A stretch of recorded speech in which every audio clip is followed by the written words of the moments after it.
Nanatiling tahimik ang nakatatanda habang buong tapang na nagsalita ang bata. Sinabi niyang sa sandaling makuha niya ang halamang immortalidad upang pagalingin ang kanyang nakababatang kapatid, agad niyang ibibigay ang nais ng nakatatanda. Ngunit kung hindi, wawasakin niya mismo ang kalansay ng emperador ng dragon. Sa tugon ng nakatatanda, may halong paghanga at pag-aalinlangan. Napakapusok mo, bata, aniya, ngunit aaminin kong may bigat ang iyong mga banta. Sa kabila nito, sumang-ayon siya sa kasunduan. Iniutos niya sa bata na maghintay sa labas habang dinadala niya ang halamang walang kamatayan upang mailigtas ang dalaga. Bago siya umalis, nagbigay siya ng matinding babala, kung sakaling deyain siya ng bata o sirain ang mga buto ng emperador ng dragon, isinusumpa niyang pupulbyusan niya ang kanilang mga kaluluwa gamit ang sarili niyang mga kamay. Habang naghihintay, hindi mapakali ang bata. Hindi niya maintindihan kung bakit ito tumagal at labis ang kanyang pag-aalala para kay Zinnia. Hanggang sa biglang marinig niya ang pamilyar na tinig na tumatawag sa kanya. Agad siyang napalingon, at doon, nakita niya ang kanyang kapatid na buhay at malusog. Tumakbo ang dalaga papalapit sa kanya at mahigpit siyang niyakap. Zinnia, ayos ka lang ba? May nararamdaman ka bang sakit? Malalim ang pag-aalala sa tinig ni Clay. Ngumiti ang dalaga at sinagot siya, parang muli akong isinilang, kuya. Ang halamang immortalidad ay tila isang himala. Hindi lang siya gumaling, bagkus ay nakaramdam din siya ng matinding sigla, tila may dumadaloy na kapangyarihan sa kanyang katawan. Hayaan mong ipakita ko sa iyo, dagdag niya. Itinaas ni Zinnia ang kanyang mga kamay patungo sa langit, at sa isang iglap, lumitaw ang isang napakalakas na kalasag. Napatda si Clay. Ang mahika ng kanyang kapatid ay hindi pangkaraniwan, napakataas ng antas nito, at hindi pa niya kailanman nakita ang ganoong uri ng mahiwagang bilog. Mula sa likuran, lumapit ang isang nakatatanda at ipinaliwanag, ang halamang immortalidad ay bahagi ng enerhiya ng emperador ng dragon. Sa paglagom nito, hindi lamang niya natanggap ang kanyang kapangyarihan, kundi pati ang kanyang karunungan. Tahimik na nagbabadya ang kanyang tingin. Hindi magtatagal, isang bagong katauhan ang isisilang. Sa sandaling iyon, muling humarap ang nakatatanda kay Clay. Tinupad ko ang aking pangako, aniya ng malamig, ngayon, oras na para tuparin mo ang iyo. Matatag na tumanggaw si Clay. Nasa loob ng aking espasyong singsing ang kalansay ng emperador ng dragon, sagot niya. Saglit na napakurap ang nakatatanda, tila nagulat sa revelasyong iyon. Kahanga-hanga, bulong niya. Sinong mag-aakalang may kakayahan kang itago siya sa ganoong paraan? Sa puntong iyon, inutusan siya ng nakatatanda na sumama sa kanya patungo sa libingan ng dragon. Panahon na upang makapahinga ang emperador, aniya. Bago umalis, humarap si Clay kay Zinnia. Manatili ka rito, babalik ako agad. Pagpasok nila sa kuweba, unti-unting nagbago ng anyo ang dragon, mula sa isang halimaw na nilalang, naging isang napakakisig na lalaki. Muling napuno ng pagtataka si Clay. Kaya palang gawin ito ng mga dragon. Bulong niya sa sarili. Sa harap nila, isang malawak na dingding ang natatakpan ng isang makapangyarihang tatak. Humarap ang nakatatanda kay Clay at inilahad ang kanyang kamay. Hawakan mo ito, aniya sa malalim na tinig. Ang mahikal na pressure sa loob ng libingan ng dragon ay hindi kakayanin ng isang ordinaryong tao. Kung wala ang aking proteksyon, papano ka sa mismong sandali ng iyong pagpasok. Alam ni Clay na hindi siya maaaring mag-atubili. Marahan niyang inabot ang kamay ng nakatatanda. Sa isang kisap mata, lumukab ang liwanag sa kanila at biglang nagbukas ang isang lagusan. Pagpasok nila, natagpuan nila ang kanilang sarili sa isang ibang dimensyon, ang libingan ng dragon. Sa paligid, nagtipon-tipon ang napakaraming dragon, pawang marangal at makapangyarihan. Habang pinagmamasdan ni Clay ang paligid, isang mabigat na katotohanan ang bumalot sa kanya. Ang lakas na bumabalot sa mga nilalang na ito ay kapantay ng isang nakatatanda. Marahil, sila rin ay mga nilalang na dumating upang bigyang pugay ang kanilang bumagsak na emperador. Ngunit bago pa niya lubusang maisip ang kahulugan nito, muli na namang nagbago ng anyo ang dragon sa kanyang tabi. At biglang nakita ng batang lalaki ang isang bulaklak na nakatago sa likod ng domo. Napagtanto niya na ito ang mga isla ng kawalang kamatayan at ang bulaklak ay tumutubo sa lugar na ito. Inutusan ng matanda si Clay na ipakita ang emperador ng dragon. Kinuha ni Clay ang kalansay mula sa kanyang singsing at inihagis ito sa libingan. Pagkatapos noon, lahat ng mga matanda ay umungol. Napagtanto ng batang lalaki na ganito ang tunog ng dalamhati ng mga dragon, at tunay niyang nadama ang matinding lungkot na bumabalot sa kanila. Pagkatapos, lumingon ang matanda sa bata at sinabi na nagpapasalamat ang angka ng dragon sa kanya. Nagpasalamat din siya sa pagbabalik ng emperador ng dragon, kaya't makakahanap na ito ng kapayapaan. Lumingon ang bata kay Ginoong Scaven at tinanong kung maaari siyang humiling ng mas maraming halamang pangwalang kamatayan.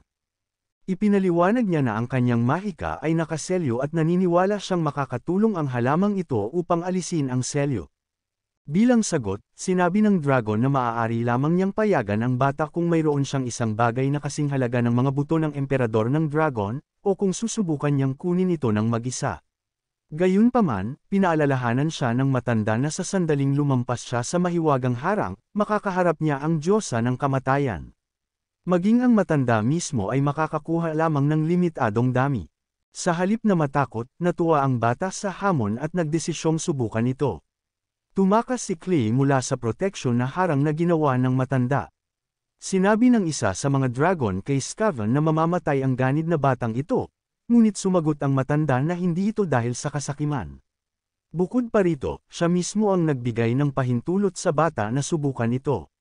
Dagdag pa niya, kung magtagumpay ang bata sa pagkolekta ng halamang pangwalang kamatayan, hindi niya hahayaang mamatay ito. Habang lumilipad ang bata patungo sa bulaklak, inatake siya ng galit na kaluluwa ng mga patay na dragon. Taglay pa rin nila ang kanilang mga kakayahan noong nabubuhay pa sila, ngunit marupok ang kanilang espiritual na mga katawan. Napagpasyahan ng bata na maaari niyang pigilan ang mga ito gamit ang tamang mahika ng elemento, upang magkaroon siya ng sapat na oras upang kunin ang halaman. Sa sandaling iyon, isang apoy na dragon ang umatake sa kanya. Nakita niya ito bilang isang pagkakataon, kaya ngumunguya siya ng isang espesyal na pilula at lumikha ng isang hadlang ng tubig sa paligid niya. Namangha ang mga nanunood na dragon sa kung ano ang kanyang kinain. Nagawa niyang magpalabas ng napakalakas na mahika ng tubig, kaya hindi siya matamaan ng apoy na dragon at iba pang sumasalakay na nilalang. Napagtanto ng mga matanda na matalino ang bata.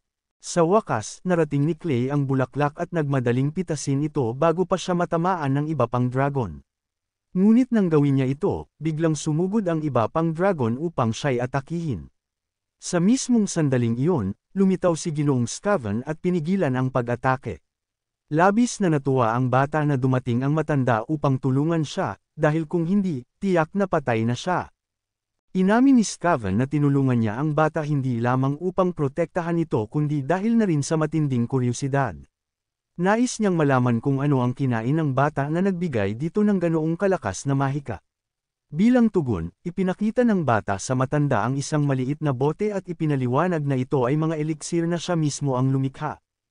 Ang mga eliksir na ginawa niya ay nagbibigay ng pansamantalang pagpapalakas sa mahika ng isang tiyak na elemento. Sinabi rin ng binata na kasalukuyan siyang may eliksir ng apoy at lupa.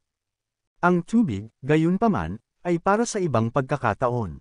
Para naman sa angkan ng dragon, ang mga eliksir na ito ay may permanenteng epekto, at maaaring tanungin ng ibang mga matatanda si Christina tungkol dito dahil ginamo siya ng binata gamit ang isang pildores ng elementong tubig.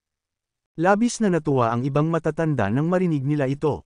Napansin ng binata sa kanilang mga mukha ang matinding pagnanais nilang makakuha ng mga pildores na ito.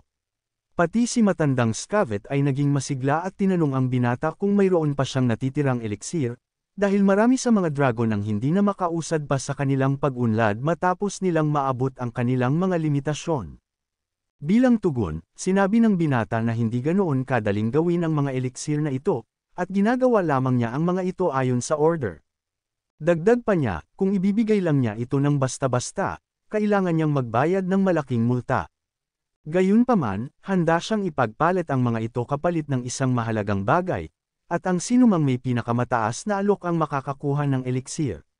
Dahil dito, agad na pumila ang mga dragon kay Tina. Hiniling ni Tina sa lahat na lumapit ng isa-isa at iparehistro ang kanilang inalok na presyo habang itinatala niya ito sa isang libro. Ipinaalala rin niya na dapat nilang tukuyin kung anong elementong eliksir ang kailangan nila at na limitado lang ang dami nito, kaya nakadepende ang presyo sa pangangailangan. Matapos nito, napagod si Christina, napabuntong hininga, at inisip na hindi na siya makapaghintay na matapos ang lahat ng ito. Ilang sandali pa, lumapit siya sa binata at sinabing tapos na ang mga kalkulasyon. Tinanong niya ito kung bakit siya ang kailangang gumawa ng ganoong bagay. Dagdag pa niya, hindi naiintindihan ng binata kung gaano kahirap pigilan ang sarili sa harap ng napakaraming kayamanan. Sa oras na iyon, nakaupo ang binata kasama ang matanda at ang bantay ng isla. Masaya silang nag-uusap at nagtatawanan. Isa sa mga dragon ang nagsabi kay Christina na ito ay isang magandang pagkakataon para sanayin ang kanyang tiyaga at dapat pa siyang magpasalamat. Dahil dito, napahiga na lang sa sahig si Christina sa matinding pagod. Iniisip niya kung paano siya tinutulungan ng mga ito ayon sa kanilang kagustuhan dahil lang sa kanilang posisyon, at kung paano napasailalim na rin ni Clay ang mga masusugid na konserbatibo sa loob lamang ng ilang araw. Sa sandaling iyon, bumaling ang binata kay Ginoong Scavet at sinabi na ngayong natapos na ni Tina ang pagkalkula, maaari nang magsimula ang subasta. Nagpasalamat din siya sa matanda sa mabuting pakikitungo at kabaitan nito, ngunit ipinaalala niyang kailangan na nilang bumalik sa kanilang tahanan. Nagulat ang isang dragon nang marinig niyang aalis na ang binata. Tumayo ang pinakamatanda sa kanila at lumapit, puno ng pagpapahalaga sa kanyang mga mata. Hindi ikaw ang dapat magpasalamat, wika ng matanda. Kami ang may utang na loob sa iyo, sapagkat ibinalik mo sa amin ang mga labi ng emperador ng dragon. Ito ay isang pagkilos ng dangal at respeto na kailanman ay hindi namin malilimutan. Bago tuluyang umalis ang binata at ang kanyang kapatid, lumapit ang matanda at may inilabas mula sa isang kahangyari sa ginto. Bilang tanda ng aming utang na loob, nais kong ipagkaloob sa iyo ang 2 pambihirang regalo, aniya. Inilahad niya ang isang singsing na kumikislap sa ilalim ng liwanag ng araw. Ang singsing na ito ay may kakayahang maglaman ng isang buong estado. Gamit ito, magagawa mong dalhin ang anumang kailangan mo, gaano man ito kalaki. Kasunod nito, inilabas niya ang isang sungay ng puting dragon, isang bagay na bihira at may pambihirang kapangyarihan. Ito ang sungay ng puting dragon. Sa oras ng kagipitan, maaari mong ipatawag ang aming angkan, at darating kami upang ipagtanggol ka. Ang tunog nito ay kayang sindakan kahit ang pinakamalakas na halimaw, at sa loob nito ay nakapaloob ang buong kapangyarihan ng puting dragon mismo. Ngumiti ang matanda habang pinagmasdan ng binata. Nakikita ko sa iyo ang 2 pinakamahalagang katangian, katapatan at kabutihang loob. Dahil dito, naniniwala akong sa tamang panahon, magagamit mo ang sungay ng buong husay, nang walang anumang sagabal. Tumango ang binata, ramdam ang bigat ng mga Reg Along ipinagkaloob sa kanya. Subalit hindi lamang ito mga bagay na may pambihirang kakayahan, ito ay sagisag ng tiwala, ng pagkilala, at ng bagong ugnayan na kanyang nabuo sa angkan ng dragon. Bago siya tuluyang lumisan, muling lumingon ang matanda. Sa sandaling matapos mo na ang lahat ng iyong misyon, ipapaalam mo kay Tina upang maibalik kayo rito. Ngunit hindi ko napipiliting magpaalam ka ng mahaba, dahil sa huli, ang tunay na pagkakaibigan ay hindi nangangailangan ng pamamaalam. Hanggang sa muli nating pagkikita, batang mandirigma. At sa ilalim ng kalangitan, sa gitna ng malamig na ihip ng hangin, nagsimula ang bagong yugto ng paglalakbay ng binata, tanggan ang mga Reg Along maaaring humubog sa kanyang kapalaran. Habang pabalik sila, sinabi ni Christina na nakatanggap ang bata ng maraming pera at nagkaroon ng isang napakagandang paglalakbay patungong isla ng dragon. Bilang tugon, sinabi ni Clay na hindi dapat malungkot si Christina dahil mahusay ang kanyang ginawa, kaya iniwan ng bata ang 2 bote para sa kanya.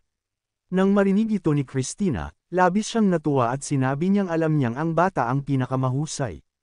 Bigla, tumingin si Zinnie sa Stormwind mula sa taas ng paglipad ng dragon at tinanong ang bata kung may digmaan sa lungsod. Tumingin ang bata sa lungsod at sinabi na tila tama nga, at ang mga hukbo ng Dragon Blood at Shishing na pamilya ang naroon. Tumayo ang hari sa pagitan nila at hiniling sa lahat na kumalma at mag-usap. Bilang tugon, sinabi ng lalaki sa kanyang kamahalan na pinatay ng pamilyang Shixing sina Clay at Zinnia, at dapat silang managot para rito.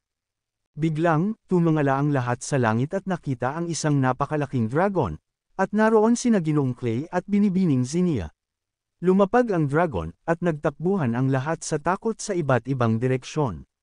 Napasigaw si Christina at sinabing siya ay kaibigan ni Clay Longso at hindi niya patatawarin ang sinumang magtatangkang lumaban sa kanyang pamilya. Bilang tugon, sinabi ng mga kabalyero ng pamilyang Shixing na hindi nila ito gagawin.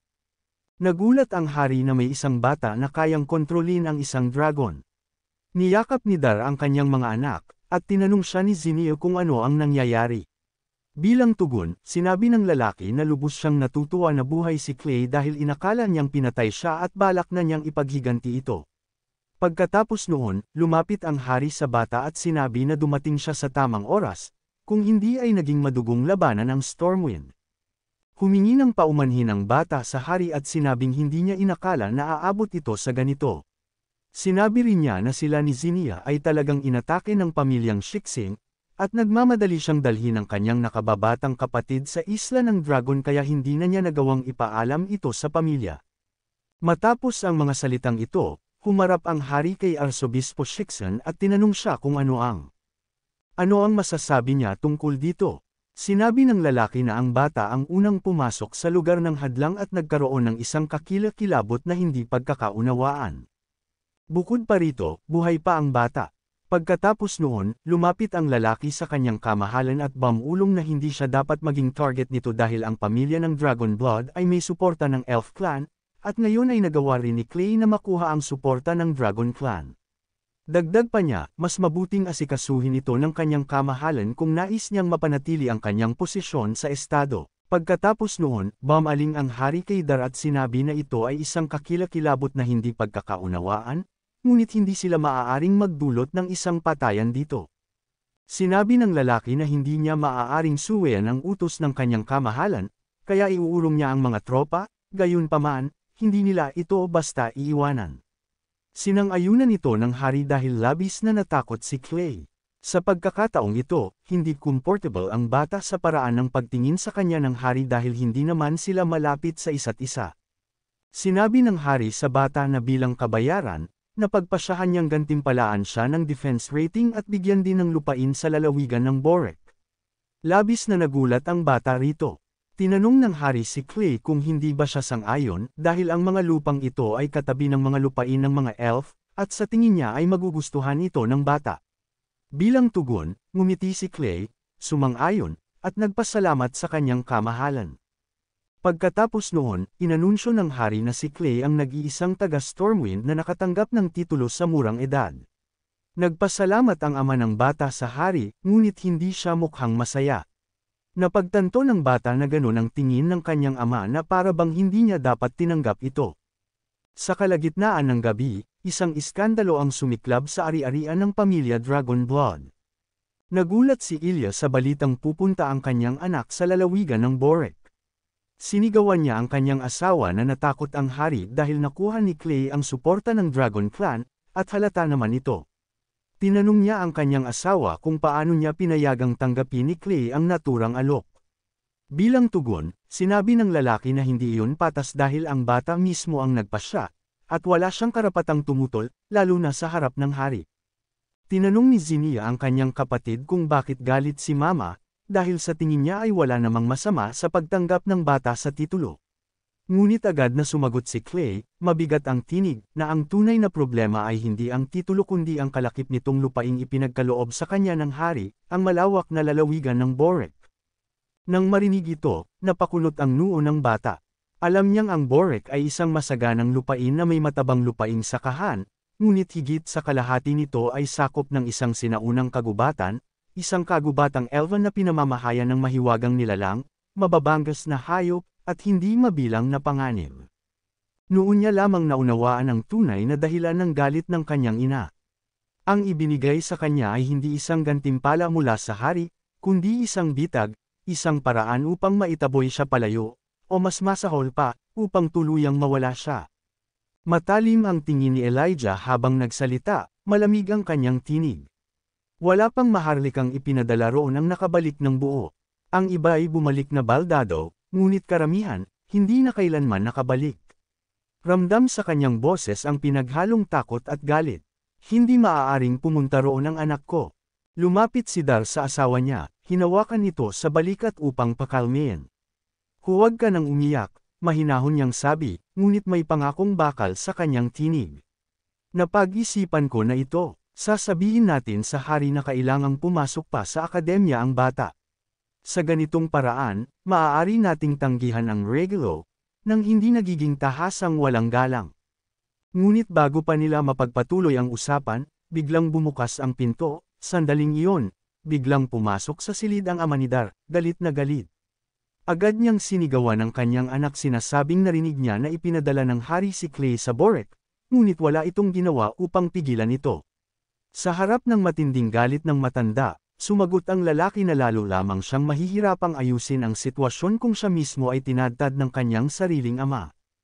Sa gitna ng tensyon, niyakap ng bata ang kanyang lolo at ipinagtanggol ang kanyang ama. Sinasabing hindi ito dapat sisihin dahil desisyon niya mismo ang umalis. Ngunit mahigpit siyang tinitigan ng kanyang lolo at sinabing napakahanggal ng kanyang ginawa. Alam mo ba talaga kung anong klaseng lugar ang pinasok mo?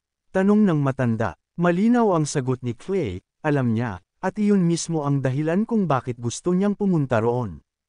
Ipinaliwanag niya na ang Magic Academy ay hindi gaya ng kanyang inakala, kaya't ang tanging tamang hakbang ay maranasan mismo ang buhay sa Borek at matuto mula rito.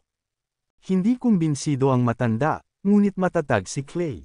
Sinabi niyang ang Borek ang pinakamainam na lugar para sa kanyang pagsasanay, at mayabong ang lupa roon, isang perpektong pagkakataon para sa kanya. Dagdag pa niya, may proteksyon siya, kaya't wala siyang dapat ipag-alala. Bagamat iniisip niyang gusto lamang siyang ipadala ng hari sa tiyak na kamatayan, hindi niya namalayang binigyan siya nito ng isang pambihirang oportunidad. At ngayong nagpasya na siya, wala nang urungan. Samantala, nakahiga ang hari sa kanyang marangyang kama nang biglang marinig niya ang isang kakaibang ingay mula sa labas ng kanyang silid.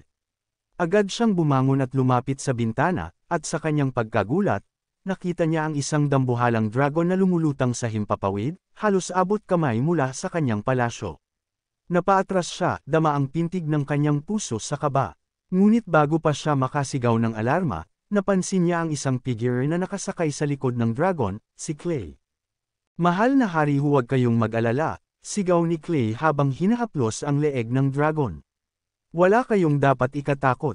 Huminga ng malalim ang hari, hinawakan ang kanyang dibdib at sinabing, halos ikamatay ko ang gulat, Clay. Ano ang ginagawa mo rito sa gitna ng gabi? Napangiti si Clay at bahagyang yumuko bilang paggalang. Patawad, kanyang kamahalan, aniya. Mahilig lumipad si Christina sa gabi, at dahil paalis na ako bukas, naisip kong pagsamahin ang negosyo at kasiyahan, kasama na ang pagpapakilala sa kanya sa lungsod. Sinipat ng hari ang dragon, ang makapangyarihang nilalang na ngayon ay tila maamo sa piling ng bata. Ibig mong sabihin, iiwan mo siya rito sa Stormwind? Tanong niya. Tumango si Clay. May kasunduan kami ni Christina. Kailangan kong suportahan siya, ngunit ang kita ng Borek ay napakaliit. Karamihan pa rito ay ibinibigay sa Stormwind, kaya hindi ko siya kayang pakainin kung isasama ko siya roon. Sandaling tumigil si Clay at ngumiti. Pero, kanyang kamahalan, gusto po talaga ni Christina na manatili rito at bibisitahin niya kayo paminsan-minsan. Kaya mabuti nang masanay na kayo sa kanyang presensya. Natahimik ang hari, tila nag-iisip. Pagkatapos ng ilang sandali, tumingin siya kay Clay nang may kaseryosohan sa mata.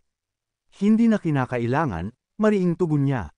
Simula ngayon, magiging ganap ng malaya sa pananalapi ang lalawigan ng Borek. Lahat ng kita nito ay mapapasa iyo, Clay. Sa ganitong paraan, madadala mo si Christina at hindi mo na kailangang bumalik sa akin para humingi ng tulong. Napatingin si Clay sa hari, tila hindi makapaniwala. Ngunit, kanyang kamahalan, aniya, masyadong malayo ang kabundukan. Mahihirapan si Christina na bumalik doon sa tuwing magugutom siya. Saglit na natahimik ang hari, bago ngumiti at bumaling sa kanyang mga tanod. Magpadala ng 200 tauhan upang dalhin ang pagkain sa Borek, utos niya. Sa ganitong paraan, hindi kailangang magutom ang dragon mo, at hindi mo na kailangang mag-alala. Nanlaki ang mga mata ni Clay sa kabutihang loob ng hari. Yumuko siya ng malalim bilang tanda ng pasasalamat. Maraming salamat, kanyang kamahalan. Hindi ko po ito malilimutan. Bago lumipad palayo, muli siyang tumingin sa hari at magiliw na sinabi, "Sana'y magkaroon kayo ng mahimbing na pagtulog ngayong gabi. Aalis na ako bukas, pero sigurado akong muli tayong magkikita." Pagkalipad nila sa himpapawid, naramdaman ni Clay ang malamig na hangin na humahaplos sa kanyang mukha. Tiningnan niya si Christina, na tahimik na lumilipad, at sabik na tinanong, "Ano, Christina? Nagustuhan mo ba ang aking kakayahan?" Napatawa ang dragon at saglit siyang sinulyapan. "Walang duda, talagang mahilig ka sa pera, Clay," sagot nito. "Ngunit sabihin mo nga sa akin, sigurado ka bang ayaw mong kunin ang aking mga kayamanan?" Ngumisi si Clay, itinukod ang siko sa kanyang tuhod habang nakatanaw sa malayo. Sa malamlam na liwanag ng dapit hapon, mariin niyang sinabi, "Hindi ko kailangan ng pera. Ang tanging nais ko ay kalayaan." Nagninangas ang determinasyon sa kanyang mga mata. "Ayaw kong diktahan o manipulahin ng sinuman. Pumunta ako sa hari hindi upang yumuko, kundi upang ipakita na hindi ako madaling takutin." Nagkibit balikat si Christina, bahagyang naguguluhan sa pananaw ng batang lalaki. "Ang komplikado talaga ng mga tao," wika niya, iniiling ang ulo. Matapos ang sandaling katahimikan, bumalik sila sa estate. Habang naglalakad sa sementadong daanan, lumingon si Christina at ngumiti kay Clay. "Kung iyan lang ang hinahanap mo, pupunta ako sa nyebe sakop na bundok, malapit sa lalawigan ng Borek. Kung sakaling gustuhin mong makita ako, hihintayin kita roon." Sa kabila ng malamig na ihip ng hangin, may init sa tinig ni Christina. Nagpaalam si Clay sa dalaga, nagpasalamat sa lahat ng ginawa nito, at may kumpiyansang idinugtong, "Sa susunod nating pagkikita, siguradong may dala akong ilang water pills bilang regalo." Pagkatapos nito, napagpasyahan ni Clay na kailangan niyang maghanda para sa paglalakbay. Ginamit niya ang kanyang special ring kung saan naroon si Vela. Kumain ito ng pulot, pagkatapos ay agad na nakatulog ng mahimbing. Ginaisang siya ng batang lalaki at sinabi na kailangan niyang maghanda. Pumasok si Vela sa kanyang special ring at sinabing naubos na niya halos lahat ng kanyang lakas at kailangang magpahinga. Gayunpaman, ngayon ay malinaw na matagal nang bumalik ang lakas ni Vela at maayos na ang kanyang kalagayan. Sa narinig, nagalit ang dalaga at sinabing hindi pa siya nakakakain ng sapat na pulot. Sinabi naman ni Clay na maaari siyang kumain ng matatamis sa mundong ito. Ipinabatid rin niya kay Vela na aalis siya papuntang Borek kinabukasan, kaya kailangan niyang ihanda ang lahat ngayong araw. Samantala, lumabas si Elijah at nakita ang mga sasakyang gawa sa mga bungo ng isang siyam na ulong hydra.